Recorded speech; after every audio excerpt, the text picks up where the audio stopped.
Hi. இந்த வீடியோவில் inhibitors of electron transport chain, அதாவது எலக்ட்ரான் டிரான்ஸ்போர்ட் செயினை எந்த சப்ஸ்டன்ஸ் எல்லாம் வந்து ஒரு பொல்யூட்டன்ஸ் ஆகட்டும், அல்லது ஒரு மெடிசன்ஸ் நம்ம எடுக்கக்கூடிய ஆன்டிபயோட்டிக்ஸ் ஆகட்டும், இதெல்லாம் போய் நம்ம எலக்ட்ரான் டிரான்ஸ்போர்ட் செயினை இன்ஹிபிட் பண்ணுது, தடுக்குது அப்படின்றத நம்ம இந்த வீடியோவில் டீட்டெயில்டாக பார்ப்போம். ஸோ லாஸ்ட் வீடியோவில் நம்ம எலக்ட்ரான் டிரான்ஸ்போர்ட் செயின்னா என்ன அப்படின்றத எக்ஸ்பிளைன் பண்ணியிருந்தோம். அதோடைய லிங்க் உங்களுக்கு இந்த வீடியோட டிஸ்கிரிப்ஷனில் தரேன், ரெஃபர் பண்ணிக்கோ. So inhibitors of complex one, அதாவது காம்ப்ளெக்ஸ் ஒன், அந்த எலக்ட்ரான் டிரான்ஸ்போர்ட் செயினுடைய காம்ப்ளெக்ஸ் ஒன்ல இதுதான் காம்ப்ளெக்ஸ் ஒன். ஸோ இதில் நடக்கக்கூடிய இன்ஹிபிஷன், அதோடைய சப்ஸ்டன்ஸ் என்ன அப்படின்னு பார்க்கலாம். ரோட்டினோன் ஒரு இன்செக்டிசைட். அது மெயினாக வந்து சில பிளான்ட்ஸோடைய ரூட்ஸ்லேருந்து எடுக்கக்கூடிய, அவங்க ஃபிஷ் பிடிக்கிறதுக்காக இந்த ரோட்டினோன், அதாவது இந்த ரூட்லேருந்து எடுக்கக்கூடிய எக்ஸ்ட்ராக்டை உபயோகப்படுத்தி ஃபிஷ் பிடிக்கிறத பயன்படுத்திட்டு இருந்திருக்காங்க முன்னாடி காலத்தில். நெக்ஸ்ட் அமைட்டால்ன்றது ஒரு பார்பிட்யூரேட் அப்படின்னாக்கா நம்ம ஒரு டெப்ரெஷனுக்கு எடுக்கக்கூடிய மெடிசின்ஸ்.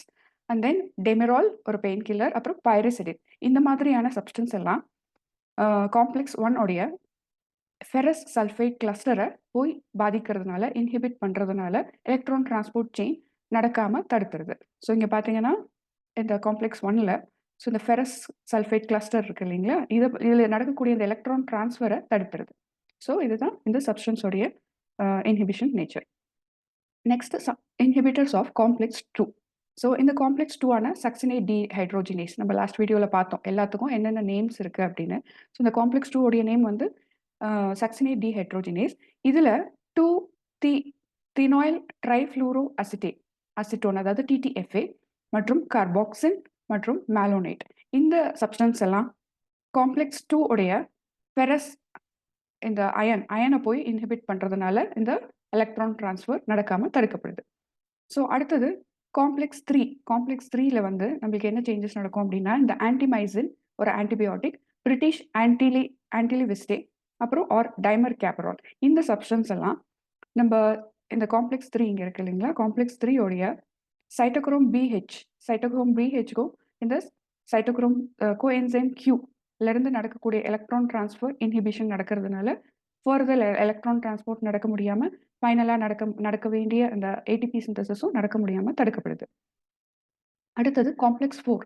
இந்த காம்ப்ளெக்ஸ் ஃபோரில் cyanide, sodium aside, carbon monoxide, hydrogen sulphide, இந்த சப்ஸ்டன்ஸ் எல்லாம் உங்களுக்கு பார்த்தாலே தெரியும், இதெல்லாம் வந்து டாக்ஸிக் சப்ஸ்டன்ஸ். நம்மளுக்கு அட்மாஸ்பியர்லேயோ இல்லை ஒரு பொல்யூஷன், நிலத்திலையோ வாட்டர்லையோ ஏற்படக்கூடிய பொல்யூஷன்னால லிவிங் ஆர்கானிசம்ஸ்குள்ளே போகக்கூடியது தான் இந்த சப்ஸ்டன்சஸ். இந்த சப்ஸ்டன்ஸ் எல்லாம் வந்து காம்ப்ளெக்ஸ் ஃபோர் உடைய சைட்டோக்ரோம் A3ல வந்து அயன் கூட பைண்ட் ஆகி தடுக்கப்படுது, எலக்ட்ரான் டிரான்ஸ்ஃபர் தடுக்கப்படுது.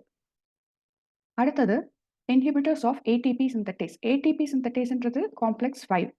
ஸோ இந்த காம்ப்ளெக்ஸ் 5ஆன ATP சிந்தட்டேஸில் என்னென்ன சப்ஸ்டன்ஸ் பாதிக்கப்படுது, இன்ஹிபிட் பண்ணுது அப்படின்னா, டைசைக்ளோஹெக்சைல் கார்போடைமைடு மற்றும் ஒலிகோமைசின், அடுத்தது அட்ராக்டைலோசைட், வென்டியூரிசிடின் மற்றும் ஆரோவெரிடின். இது எல்லா சப்ஸ்டன்ஸும் காம்ப்ளெக்ஸ் 5ஆன இந்த ATP சிந்தட்டேஸ் காம்ப்ளெக்ஸில் இந்த FO யூனிட், இங்கே மேலே இந்த ATP சிந்தட்டேஸோடைய பார்த்தீங்கன்னா மேலே இருக்கக்கூடிய இந்த சர்க்கிள் யூனிட் தான் FO யூனிட், கீழே இருக்கக்கூடியது F1 யூனிட். இதை லாஸ்ட் வீடியோவில் நம்ம பார்த்துருப்போம் டீட்டெயில்டாக. ஸோ இந்த FO யூனிட் வந்து ஒரு சுழற்சி நடக்கும். ஸோ ஒவ்வொரு புரோட்டான் என்டர் ஆகும்போதும் நடக்கக்கூடிய சுழற்சியை தடுக்கிறது மூலயமா இந்த ATP சிந்தசிஸ் ஆகாமல் தடுக்கப்படுது. இந்த ATP சிந்தசிஸ் நடக்க முடியாது, ஏன்னா இங்கே இருந்து புரோட்டான்ஸை இது வழியாக பாஸ் ஆகணும். இந்த பாஸ் ஆகக்கூடிய புரோட்டான் வந்து இந்த FO யூனிட் உடைய சுழற்சி தடுக்கப்படுறதுனால இந்த புரோட்டான் பாஸ் ஆக முடியாது. ஸோ இந்த காம்ப்ளெக்ஸ் 5ஆன ATP சிந்தட்டேஸில் ATP வந்து ப்ரொடியூஸ் பண்ண முடியாது.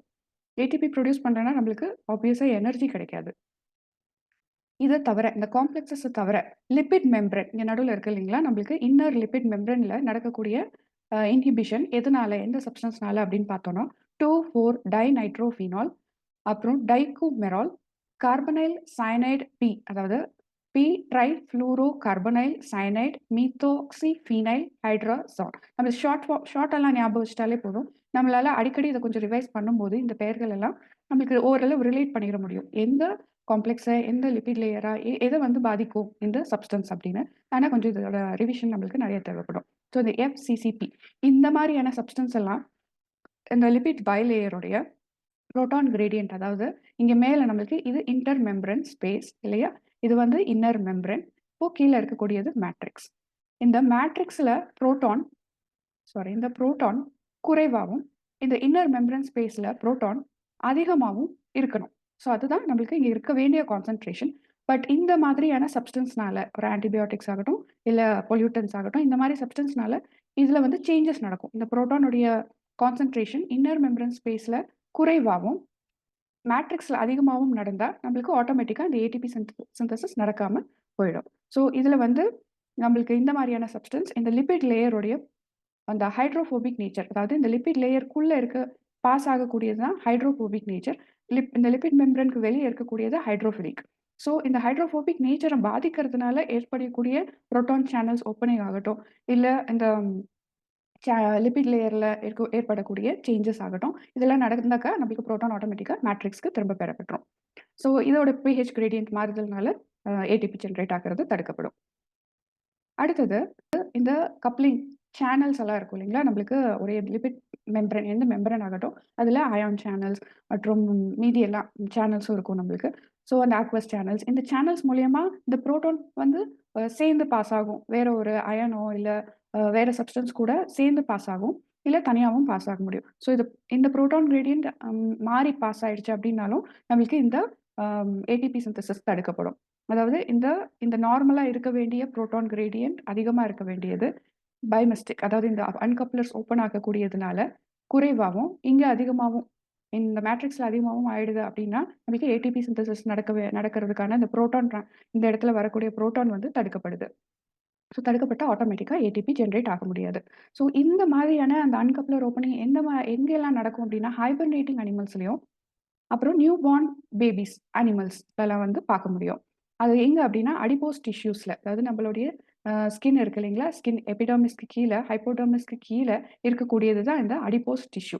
இந்த அடிப்போஸ் டிஷ்யூ வந்து இந்த ஹைபர்னேட்டிங் அனிமல்ஸ்லையும் நியூ பார்ன் அனிமல்ஸ்லையும் ப்ரௌன் டிஷ்யூவாக பார்க்க முடியும். ப்ரௌன் ஃபேட்ஸாக பார்க்க முடியும். இந்த ப்ரௌன் ஃபேட்ஸ் வந்து எப்போ பார்க்க முடியும் அப்படின்னா இந்த ஹைபர்னேட்டிங் நியூ பார்ன் அனிமல்ஸில் ஜென்ரேட்டிங் ஹீட் அதிகமாக இருக்கும்போது இந்த ப்ரௌன் ஃபேட்ஸ் வந்து நம்ம பார்க்க முடியும். அதுதான் இங்கே வந்து எக்ஸ்பிளைன் பண்ணியிருக்காங்க. அதாவது எப்படி இந்த அன்கப்ளர்ஸ் ஓப்பன் ஆகுது, ஸோ அதனால எப்படி ஏடிபி ஜென்ரேட் ஆகிறது தடுக்க முடியும் அப்படின்னு சொல்லிட்டு தடுக்கப்படுது அப்படின்னு.